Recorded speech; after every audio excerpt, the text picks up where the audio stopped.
Oh, hi, I almost didn't see you there. Are you here for my lecture about rural schooling? To be honest, I was kind of expecting more people, but I guess that's okay. I can still do it if you're still interested. Take a seat and I will tell you the story of a magnificent man named Alexander Wade who changed the course of American education forever. Alexander Wade was born in Rushville, Indiana, on February 1st, 1832. He moved to Morgantown, then part of Virginia, and now part of West Virginia, when he was just a wee lad. He began teaching there when he was only 16 years old. Can you imagine a 16-year-old running a classroom today? Good morning, kids. On today's agenda at 9 o'clock, we will be learning about V-Bucks Rhizonomics. At 11, we'll be finishing up the history of Ohio. And at 1, we'll start our unit on Jake and Logan Paul.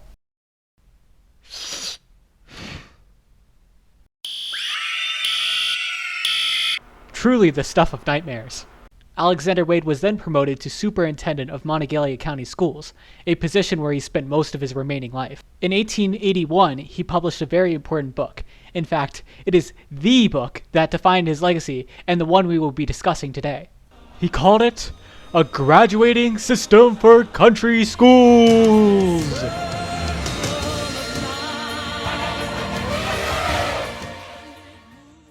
With this book, Alexander Wade hoped to improve many of the current systems within the pedagogical field, especially concerning rural schooling, which he had a lot of experience with.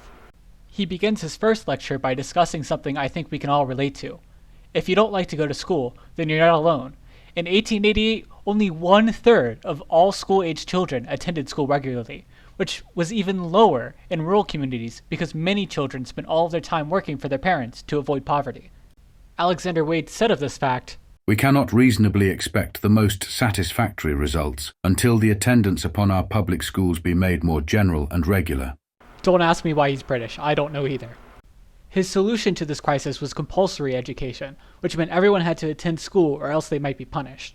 Coming from a rural community himself, however, he knew this was an unreasonable request for families trying to make ends meet.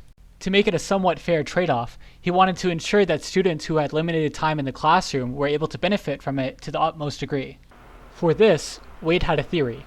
If the process of mental growth and acquiring knowledge is alike in the infant and in the man, we are certainly justified in claiming that the same process should be followed during the period between infancy and manhood.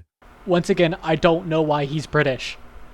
If you're confused about what that means, then let me break it down for you.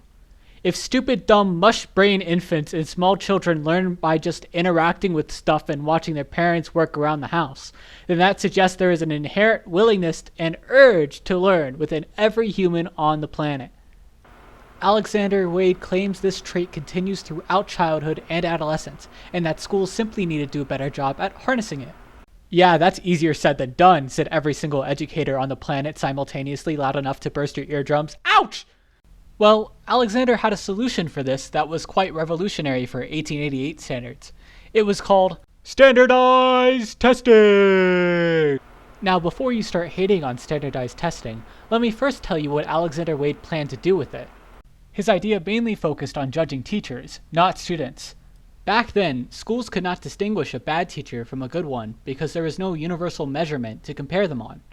So, when it came to finding new teachers, they did what any employer on a budget does: hire the person who costs the least. Side note, this is also part of the reason why so many teachers were, and still are, women. Hooray! Sexism! The way Alexander Wade saw it, with standardized testing, schools could use the test scores to judge potential new hires based on their abilities, meaning more qualified and better trained teachers would eventually win out over lousy ones. The hope was that higher quality teachers would subsequently lead to well-educated students, a theory that still mostly holds up today.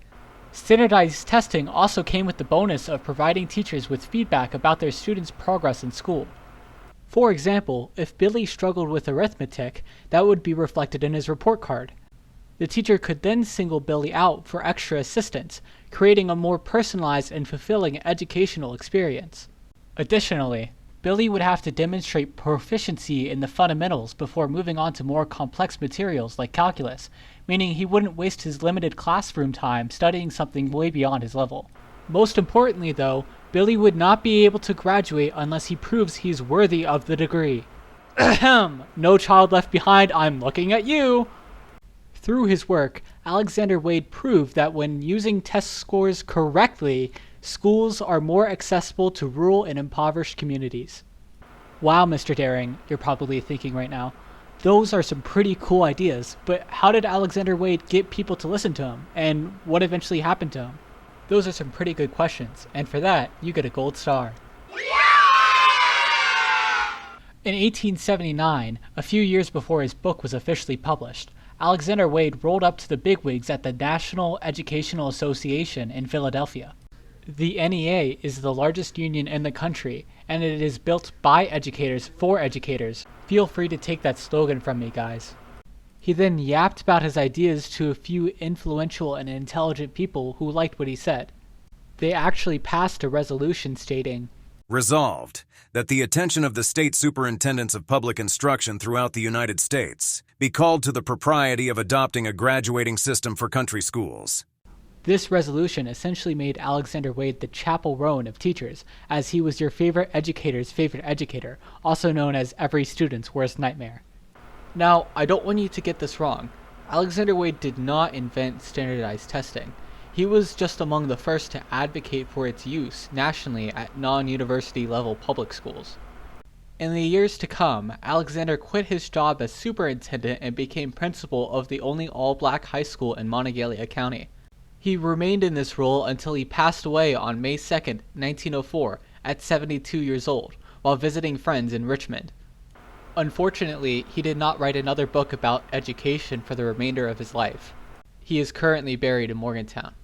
In his will, he donated a part of his land to Monongalia County Schools, which they used to build Morgantown High School in 1927. This is the same high school I graduated from precisely 120 years after his death.